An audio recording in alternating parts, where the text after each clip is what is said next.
Isa na namang panibagong motor ang nilabas ng Yamaha, kamakailan lang at ito ang Yamaha Lexi LX155.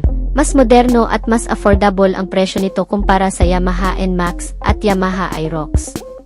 At ito rin ang ipangtatapat ng Yamaha sa Honda Click 160 at siguradong magugulat ka sa mga specs at features na meron sa motor na ito. Baka nga ito na ang susunod mong maging scooter kapag dinala na ito dito sa Pilipinas. Aalamin natin ngayon yan mga kamoto, kasama ng buong presyo nito.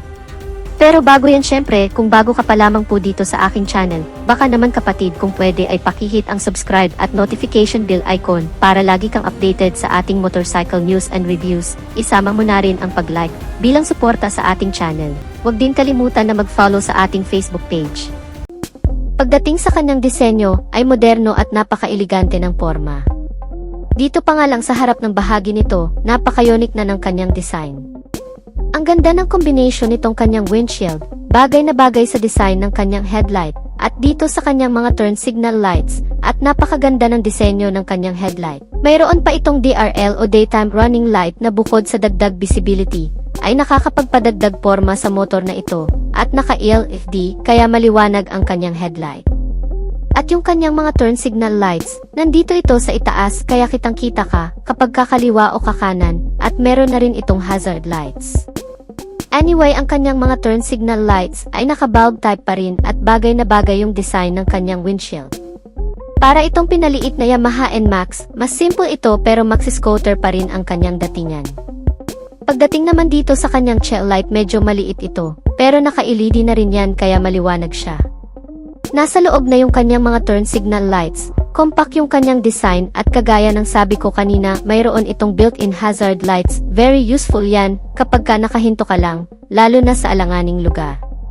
At napakaganda ng design ng kanyang instrument cluster, parang pinagsamang Yamaha Aerox at Yamaha NMAX ang kanyang design, kung makikita mo ay very modern talaga.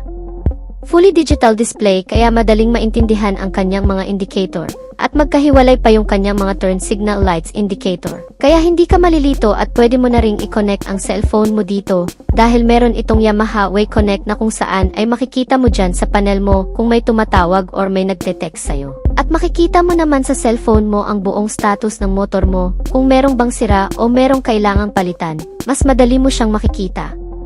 Anyway, itong bagong Yamaha Lexi LX155 ay merong dalawang variation, isang keyless at isang desusi. Itong naka-keyless system ay meron siyang anti-lock braking system. Very convenient ito, dahil meron na itong built-in charging port. Pwede kang mag-charge ng cellphone mo dito. Very useful ito, kung gagamitin mo ang motor mo pang hanap buhay. Speaking of hanap buhay, perfect na perfect pang hanap buhay ang motor na ito. Dahil naka-flat footboard ito, kaya kung marami kang dala-dala kung delivery rider ka, ay hindi ka mahihirapang maglagay ng mga gamit sa harapan mo. Like mga parcel at kung ano-ano pa, dahil meron siyang space na pwedeng paglagyan dito sa harapan. So pinagsamang panghanap buhay at pangporma ang design nitong Yamaha Lexi LX155. Kapansin-pansin din na malapad ang kanyang footboard. Medyo ma-extend mo siya ng konti, pero hindi ito kagaya ng Yamaha NMAX na matutuwid mo ang paa mo. Pagdating naman sa engine nito, the same lang din naman sa Yamaha NMAX at Yamaha Aerox. Meron itong 155 cubic capacity na engine displacement, liquid cooled, single overhead cam, 4 valves. Naka-fuel injected na ito at power by Blue Core technology. At syempre meron din itong variable valve actuation. Ang compression ratio nito ay nasa 11.6:1. At ang kanyang maximum power ay 11.3 kW at 8,000 revolution per minute, with a maximum torque of 14.2 Nm of peak torque, at 6,500 revolution per minute. Mas lightweight na rin pala ang scooter na ito, dahil 116 kilos lang yung standard version, at 118 kilos naman yung anti-lock braking system na version. At dahil fuel-injected and powered by Blue Core technology na ang scooter na ito, ay matipid ito sa gasolina. Kumokonsumo lang ito ng 45 to 50 km per liter. Medyo maliit nga lang din ang kanyang fuel tank capacity na meron lamang 4.2 liters, parang pang 125 cubic capacity lang, at nandito lang din yung kanyang fuel tank sa ilalim ng kanyang upuan, kaya medyo nakompromiso yung space ng kanyang underseat compartment. Mayroon lang itong 18 letters, medyo maliit lang talaga at hindi dyan kasya ang isang full face helmet, pero makakapaglagay ka na rin ng mga importanteng gamit mo dito. Maganda yung design ng kanyang upuan, malapad ito, kaya komportable ka rin sa mahabang biyahe, at ang seat height naman nito ay 770mm lang kaya perfect na perfect talaga sa may mga average na height. Pagdating naman sa mga gulong nito, ang sukat ng kanyang gulong sa harapan ay 90x90x14, sa likod naman ay 100x90x14. Sa braking system naman ay naka-disc brake sa harapan at naka-drum brake sa likuran.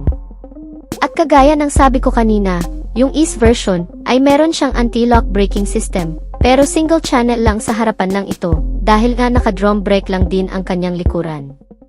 Dito naman sa kanyang mga suspensions ay naka-telescopic fork sa harapan, at naka-single shock naman dito sa likuran. Pagdating naman sa presyo nito, wala pa tayong konkretong detalye sa magiging presyo nito dito sa Pilipinas. Pero kung i-convert natin yung kanyang presyo galing sa Indonesia, ay magiging 107,999 pesos lang ang anti-lock braking system na version. Pagdating naman sa presyo nito, siguradong mas affordable ito kumpara sa Yamaha Aerox at Yamaha NMAX, pero sa ngayon, wala pa tayong konkretong detalye patungkol sa magiging official na presyo nito dito sa Pilipinas. Dahil nga kakalabas nga lang nito sa bansang Indonesia, pero kung i-convert natin yung kanyang presyo galing sa Indonesia, ay 107,999 lang ang anti-lock braking system na version, at 91,046 pesos lang yung standard version. Pero syempre, hindi yan ang magiging presyo ng bagong Yamaha Lexi. Maaaring nagre-range ng 115 to 118,000 pesos ang anti-lock braking system na version. At nasa 110 to 112,000 pesos naman yung standard version. Yan naman ay estimated price pa lang para dito sa bagong Yamaha Lexi LX155. Kung pagmamasdan natin yung kanyang disenyo, ay para lang itong 125 cubic centimeter na scooter. Pero huwag ka, dahil nga 155 cubic centimeter na ito, naka 4 valves at naka liquid cooled. Kaya siguradong may maibubuga pagdating sa performance itong bagong Yamaha Lexi LX155. At paniguradong marami rin ang tatangkilik sa motor na ito kapag dinala na ito dito sa Pilipinas, dahil unang-una napakaganda ng kanyang forma at naka-flat footboard pa ito, kaya perfect na perfect talaga pang araw-araw. Ikaw kamoto, kapag dinala na ba itong bagong Yamaha Lexi LX155 dito sa Pilipinas, isa ka rin ba sa mga bibili nito? Just comment your thoughts in the comment section down below kung ano ba ang masasabi mo tungkol sa scooter na ito. So hanggang dito na lang tayo mga ka-Wizard Moto. Sana ay nagustuhan nyo ang video, at kung nagustuhan nyo ay pakipindot ang like button bilang suporta sa ating channel. Pakihit na lang din ang subscribe button at notification bell icon para lagi kang updated sa ating motorcycle news and reviews. Maraming salamat sa walang sawang pagsuporta. Ride safe and God blessed.